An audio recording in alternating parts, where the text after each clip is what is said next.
Ya. Oke, baik. Assalamualaikum warahmatullahi wabarakatuh. Waalaikumsalam Selamat warahmatullahi wabarakatuh. pagi, salam sejahtera untuk semuanya. Mudah-mudahan kita Selamat dalam keadaan pagi. sehat, ya, Ya, Bapak Pak. Ibu. Ya, Pak. Ini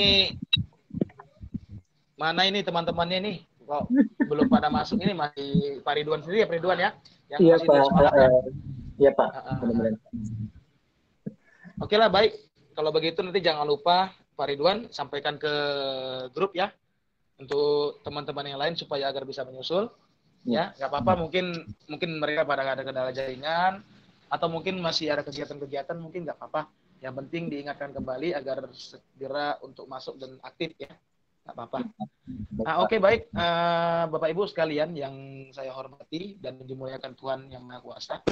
Adapun langsung saja ya untuk kegiatan sinkronus kita pada hari ini, kita masuk ke modul yang selanjutnya, yaitu tentang POD atau pembelajaran orang dewasa. Ya, sebentar ya, biar saya coba untuk share screen dulu. Ya, sebentar.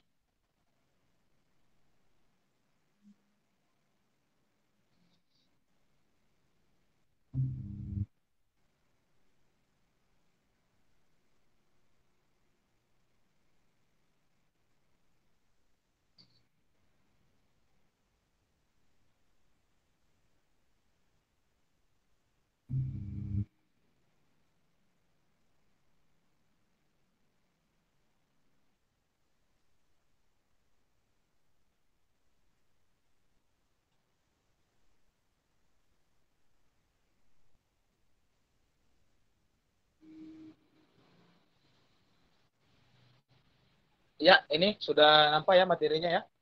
Sudah, Pak. Pak. Tentang pembelajaran orang dewasa.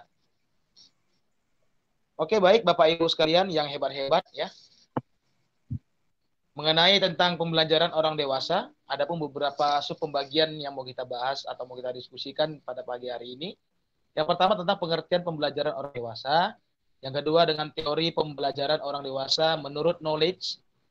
Baru yang ketiga karakteristik belajar orang dewasa. Dan keempat prinsip-prinsip pembelajaran orang dewasa. Ya, langsung saja ya kita masuk kepada pengertian pembelajaran orang dewasa. Pembelajaran orang dewasa apa aja tuh sih yang dinamakan pembelajaran orang dewasa? Yang pertama itu ada andragogi, ya, itu berasal dari dua kata dalam bahasa Yunani, aner atau ender yang berarti orang dewasa, agogi atau agogus yang berarti memimpin atau pembimbing. Ya, jadi andragogi dapat diartikan sebagai memimpin atau membimbing orang dewasa. Ya, jadi ya sudah pasti Bapak Ibu sekalian yang namanya pembelajaran orang dewasa, ya ini mungkin tata cara penyampaian, tata cara materi, dan kegiatan-kegiatannya pasti berbeda dengan cara kita mengajar anak-anak yang masih remaja. Selanjutnya, teori pembelajaran orang dewasa menurut Knowles, ya. Malcolm Shepard Knowles, yaitu dia lahir pada tahun 1913 dan meninggal pada 1997, yaitu merupakan seorang pendidik asal Amerika ya. Jadi beliau ini merupakan seorang guru asal dari Amerika. Ia dikenal dengan teorinya tentang pendidikan orang dewasa atau yang bisa disebut dengan andragogi. Jadi menurut beliau andragogi adalah seni dan ilmu pembelajaran orang dewasa. Karena itu andragogi mengacu pada segala bentuk pembelajaran orang dewasa. Ya. Jadi Bapak Ibu sekalian, inilah tokoh ya, tokoh pencetus tentang andragogi atau pembelajaran orang dewasa. Oke, selanjutnya karakteristik belajar orang dewasa bagaimana sih Bapak Ibu? Maka di sini kita lihat ya, pada tahun 1980, Knowles membuat 4 asumsi tentang karakteristik pembelajaran orang dewasa. Yang berbeda dengan asumsi tentang karakteristik pembelajaran anak. Jadi pada tahun 1984 ini Bapak Ibu ya, Knowles kemudian menambahkan asumsinya yang kelima. Ya. Yang pertama itu ada memotivasi diri. Ya, motivasi belajar, orientasi belajar, kesiapan belajar, pengalaman, dan konsep diri. Jadi kelima konsep inilah yang ibaratnya harus bisa kita sajikan kepada pembelajaran orang dewasa. Ya. Selanjutnya kita masih masuk kepada karakteristik belajar orang dewasa. Yang pertama tadi ada konsep diri ya. Jadi orang dewasa itu memiliki konsep diri untuk bertanggung jawab terhadap keputusan-keputusan atas kehidupannya sendiri. Dalam artian apa? Orang dewasa itu muncul dia motivasinya itu dari dalam diri tanpa adanya pihak-pihak dari luar yang ikut campur dalam memotivasi dirinya. Artinya apa? Orang dewasa ini sudah mampu berpikir tentang kebutuhan dirinya sendiri, langkah-langkah apa yang harus dia jalani, tanpa lagi ada dukungan-dukungan dari luar. Ya, kira seperti anak kecil ya, yang harus selalu senantiasa mendapat motivasi atau dukungan-dukungan dari pihak luar. Selanjutnya, karena itu ketika seorang individu bertumbuh dewasa dan matang, konsep diri mereka akan bergerak dari individu dengan pribadi yang tergantung kepada orang lain menjadi individu yang mandiri sehingga dapat mengarahkan dirinya sendiri. Ya. Yang kedua, Bapak Ibu, ya, orang dewasa itu karakteristiknya yaitu pengalaman. Jadi orang dewasa memiliki pengalaman yang lebih banyak dan beragam daripada anak-anak melalui pengalaman-pengalaman tersebut. Orang dewasa memperoleh identitas diri. Karena itu, pengalaman yang diperoleh dapat menjadi sumber belajar yang berharga bagi orang yang dewasa. Ya, jadi pengalaman itu sangat berharga ya. Bisa kita katakan pengalaman itu bagi orang dewasa itu sebagai kunci ya, karena sesuatu hal yang pernah dilakukan pasti ada hikmah baik dan buruknya.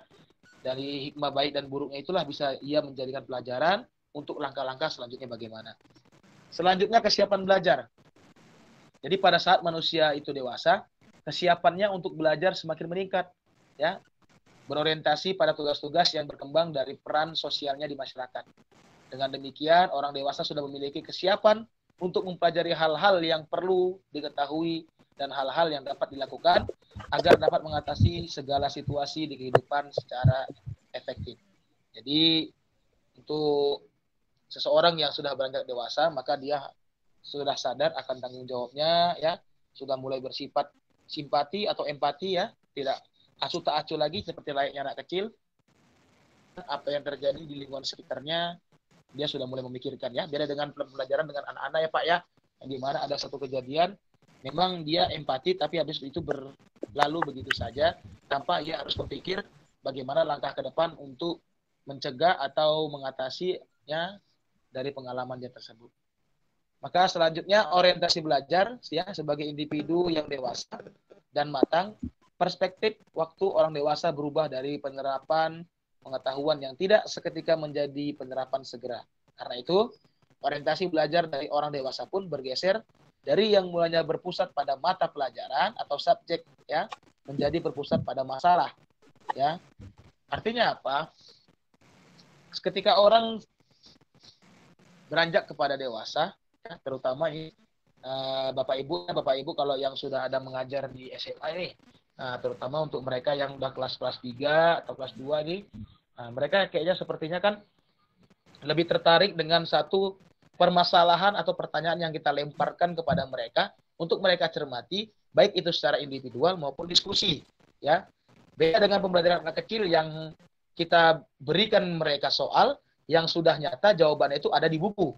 Jadi pembelajaran anak itu masih kebanyakan kita memberikan satu permasalahan, kita beri mereka suatu soal atau asesmen, masih berpatokan harus jawabannya sesuai dengan apa yang di buku cetak. Sedangkan untuk orang dewasa, ya, satu permasalahan atau satu pertanyaan, ya, yang dimana jawaban itu tidak kita patokkan kepada inti harus betul hitung mati ya, tapi bagaimana cara mereka itu bisa menyelesaikan masalah dengan materi-materi atau dengan sumber-sumber yang beragam jenisnya. Ya, jadi itu ya Bapak Ibu ya. Selanjutnya motivasi belajar. Semakin dewasa dan matang seseorang, maka dorongan belajarnya lebih berasal dari dalam diri atau motivasi internal. Keinginan mereka dapat meningkatkan kepuasan kerja, harga diri, kualitas hidup, dan sebagainya menjadi motivator yang paling ampuh ya. Jadi Bapak Ibu, motivasi belajar orang dewasa ini tidak perlu lagi kita dengan menggunakan motivasi-motivasi yang kita berikan kepada anak-anak. Dalam artian apa? Kalau anak-anak itu faktor pendukungnya itu memang dari eksternal, dari eksternal ya, dari eksternal atau banyak dari luar. Seperti contoh nih, ada anak-anak ini misalnya tidak mengerjakan PR, kita mah harus marah-marah, kerjakan PR. Nah, berarti kan kita motivasi dari luar. Tapi kalau orang dewasa ini, kita hanya ibaratnya memberi pandangan dan biarkan dia itu agar memotivasi dirinya, kan gitu. Jadi itulah ya karakteristik belajar orang dewasa ya Bapak Ibu ya. Baru selanjutnya ada prinsip-prinsip belajar nih. Jadi orang-orang dewasa juga mempunyai prinsip nih cara belajarnya bagaimana. Bagaimana cara belajarnya? Kita ambil teori dari Neolis, ya. Neolis pada tahun 1984 menyarankan 4 prinsip yang diterapkan pada pembelajaran orang dewasa. Jadi 4 prinsip inilah sangat ampuh apabila kita terapkan kepada seorang yang sudah beranjak atau tubuh dewasa. Apa aja itu? Yang pertama adalah keterlibatan. Ya, jadi seorang dewasa memang harus kita tuntut untuk senantiasa bersifat empati, ya jangan bersifat apatis tidak peduli. Maka dalam segala sesuatu ya harus bisa kita melibatkan dia dalam suatu pemecahan masalah. Lalu yang kedua ada relevansi dan dampaknya bagi kehidupan. Ya, relevansi ini bagaimana dan dampaknya bagi kehidupan bagaimana? Apa yang kita berikan atau apa yang materi apa yang kita berikan kepada dia haruslah benar-benar yang sangat urgen bagi kehidupannya untuk ke depan nanti dan manfaatnya apa, dampaknya apa. Ya, bisa kita ambil contoh ya dari segi pelajaran agama ya. Ya, ada di situ namanya bab tentang fardu kifayah atau bagaimana penyelenggaraan jenazah. Itu kan berdampak urgen tuh. Ya, itu relevansi itu bagaimana dampaknya bagi dia ke depannya dan manfaatnya apa bagi kehidupan dia. Selanjutnya ada pengalaman. Nah, jadi untuk pembelajaran orang dewasa kita harus bisa berbagi pengalaman, kita harus bisa memberikan pengalaman kita kepada dia dan juga kita harus bisa mendengarkan cerita bagaimana pengalaman dia dan kita memberikan solusi serta kita bisa menjadikan pengarah bagi dia. Selanjutnya baru berpusat pada masalah. Nah, jadi orang dewasa ini dia karena berpikirannya sudah luas, berpikirannya sudah mandiri, ya. Bagaimana caranya itu kita memberikan suatu materi ya dengan berbau dengan pemecahan masalah. Maka dari itu orang dewasa ya pembelajaran orang dewasa agar lebih tertarik daripada mengerjakan soal-soal yang jawabannya berpatok dengan jawaban yang sebetulnya tanpa adanya kolaborasi maupun pendapat-pendapat dari dia. Jadi itulah prinsip-prinsip pembelajaran ya orang dewasa menurut Knowles ya pada tahun 1984 yang mungkin bisa kita terapkan ya Bapak Ibu ya di satuan pendidikan kita masing-masing ya. Baru kita lanjut selanjutnya prinsip-prinsip pembelajaran ya. Ini prinsip orang dewasa. Tadi di sini ada pengertiannya di sini keterlibatan, pengalaman, relevansi dan dampaknya bagi kehidupan berpusat pada masalah. Nah, ya, tadi ini bisa kita lihat di modul. Tadi saya menjelaskannya secara rasional saja, secara singkat ya.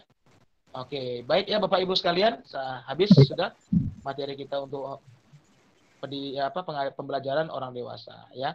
Nanti bisa lihat nanti di modul ya.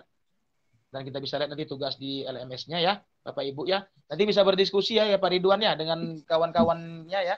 Jangan lupa diingatkan di grup nanti ya. Iya Pak, nanti saya ingat Pak. Nanti saya ingatkan Pak. Oke, saya akan berhenti share screen dulu. Oke Pak.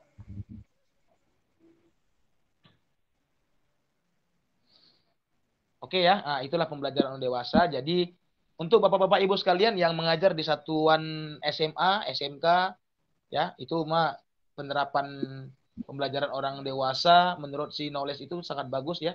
Apalagi mereka itu yang sudah beranjak dewasa ya, beda dengan anak-anak dan remaja. Itu mudah-mudahan bisa menjadi motivasi kita untuk melakukan pembelajaran terhadap orang-orang dewasa. Dan bukan hanya di satuan pendidikan saja ya Bapak Ibu ya. Nah, apabila di tengah masyarakat pun pembelajaran orang dewasa ini juga bisa kita terapkan. Salah satunya mungkin di satuan-satuan atau organisasi-organisasi di masyarakat sekitaran Ibu ya, seperti mungkin ada satuan remaja-remaja masjid atau mungkin satuan-satuan serikat tolong menolong. Ya, jadi selaku kita ini yang mempunyai ilmu atau mungkin yang dituakan, mungkin pandangan-pandangan ya atau teori-teori knowledge ini bisa kita terapkan. Oke ya Bapak Ibu siap ya? Yang namanya Siap, Pak. kita sebagai program sekolah penggerak ya. Jadi Bapak Ibu harus bisa siap sedia untuk bergerak maju, Iya, bergerak Pak. untuk menyampaikan apa yang telah kita dapatkan dari sini, baik itu di satuan pendidikan Bapak Ibu sekalian maupun di masyarakat Indonesia itu. Oke, mungkin ini saja ya pertemuan kita hari ini ya. Jangan lupa ya nanti segala tugas-tugas yang belum dilengkapi yang di LMS ya Bapak Ibu ya. Iya baik Pak, nanti saya agar bisa diingatkan kembali, saya mohon agar diisi karena sistem itu Bapak Ibu yang menilai kalau kita mah, kalau saya ya fair-fair saja kan gitu, namanya kita sini masih belajar semua kan. Iya Pak. Oke Bapak Ibu, kita akhiri saja. Ya, dengan billahi taufiq wal hidayah. Assalamualaikum warahmatullahi wabarakatuh. Selamat Waalaikumsalam pagi. warahmatullahi wabarakatuh. Salam sejahtera Selamat kita semuanya. Mudah-mudahan Bapak Ibu ya tetap sehat dan semangat. Sampai jumpa di pertemuan selanjutnya. selamat Pak. Baik. Berapa menit, Dek?